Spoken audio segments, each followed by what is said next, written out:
Hey, what's going on, guys? This is Two-Shot here from TwoshotsGaming, and today we're going to be talking about The Witcher 3: The Wild Hunt. This video is mainly to help you get better FPS in your games. That was the goal, that's what I wanted to go for, and I've been playing around with it for the last day and a half. There's a patch that came out that really helped out and really kind of hurt people, and there's this big thing going on about the hairworks. So we'll get into that. Real quick, just so you guys know, I did start a Let's Play on this, a little selfless shout out, if you guys don't mind. If you want to come to the channel, check it out. I'd be more than happy. You can give me tips, tricks, help with the game if you already saw it. Everybody, to me, has a different experience when they do Let's Plays, so it's kind of fun. So if you guys like to see that, please subscribe, check it out. Alright, first thing we're going to do, this is going to be like nice and easy and simple. I'm just going to go over the main things. I'm going to try to explain them a little bit, but not go in too crazy with it. First thing I'm going to do is I'm going to show the build. This is the build. So you guys see what I'm running at. So, you know, your FPS will probably differ depending on your hardware, but I'm just going to kind of tell you what the boost and the downfall of putting these settings on. So the averages may be different, but these are the things that affect you the most, so hopefully this will help you get a better gaming experience. So we want to go to options. Most of you guys should know this already. Go to video, go to graphics. We'll start off with those.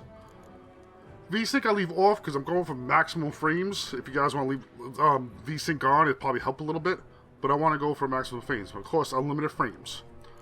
Displays you leave on 1. Resolution, we're doing at 1080, right? So say we're all on Ultra. This is where I started off when I first played the game. I was having like, you know, weird issues with it. So window, I play in window mode because I record, I can see the other screen. But you kind of want to go in full screen probably. But that doesn't matter. One big thing, NVIDIA hairworks, right? This is just driving everybody crazy, especially on the AMD side. On NVIDIA, it works alright, but you still take big hits. You're looking, if you leave it off, you're looking at almost a 20 frames per second difference. Probably a little less for some of you, but in that average, that's what I saw. When I took it off, I saw a boost to that. So with this right now, unless you got the hardware that can push it, leave it off. It's gonna help you have a more enjoyable game experience with a big boost like that. So that's not optimized yet. If you can't live without it, then keep it on, but you're probably gonna have to deal with a lot less. You're gonna jump up a good amount by taking that off. Next thing we're gonna look at is shadow quality. Shadow quality does help out a little bit, but if you go to like low, it's gonna give you about a 10 or so difference. High and ultra is not that different, so if you can boost it up that way, but you probably want to keep it on medium. Get those extra frames. Get it like going a little bit to help you out if you're having trouble, depending on how much trouble. So it's showing you the ones that are important, alright? Remember that. Terrain does nothing.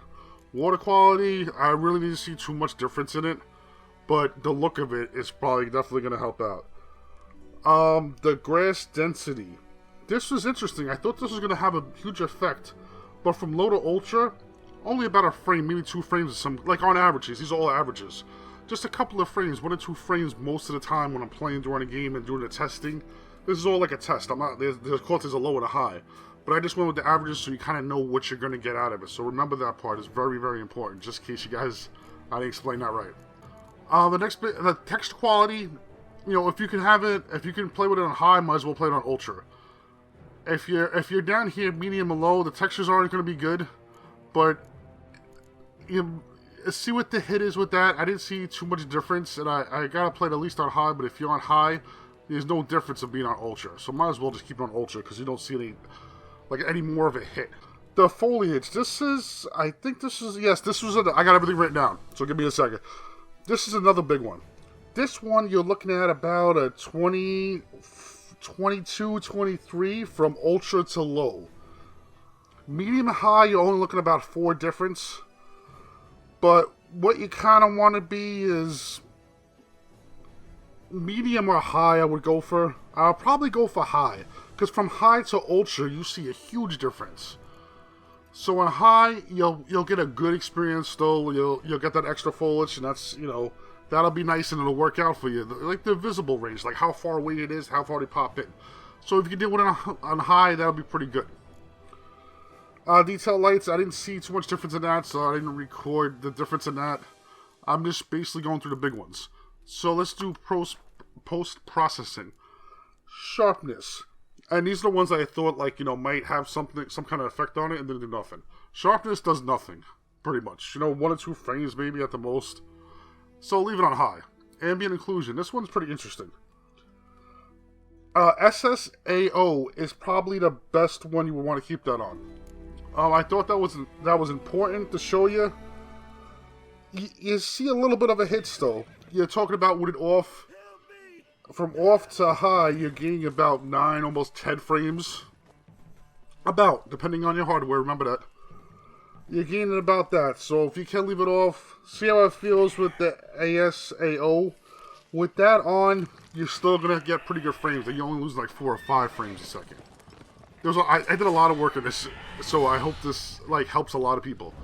But, so like I like to keep the SSA on, because I have a little bit of a okay system. So I can handle that, and it seems like now it's playing pretty damn good. I'm pretty happy about it. Depth of field does nothing. Leave it on. Motion blur, I'm pretty sure did nothing. Yes, does nothing. Blur does nothing. Anti-aliasing. Anti-aliasing. That does basically like the same. It does like nothing. 1 or 2 frames. Bloom just looks amazing. If you're not screen tearing for other reasons, leave it on, because it really doesn't do anything. And everything else we already talked about. Alright guys, so thank you so much for watching. If you want to see more stuff like this, or you have some comments or ways I can do it better and make it a better video, please do a favor, like, comment, and subscribe. I love you guys' comments. That's how I make better videos. Thank you so much for watching. Until next time, peace!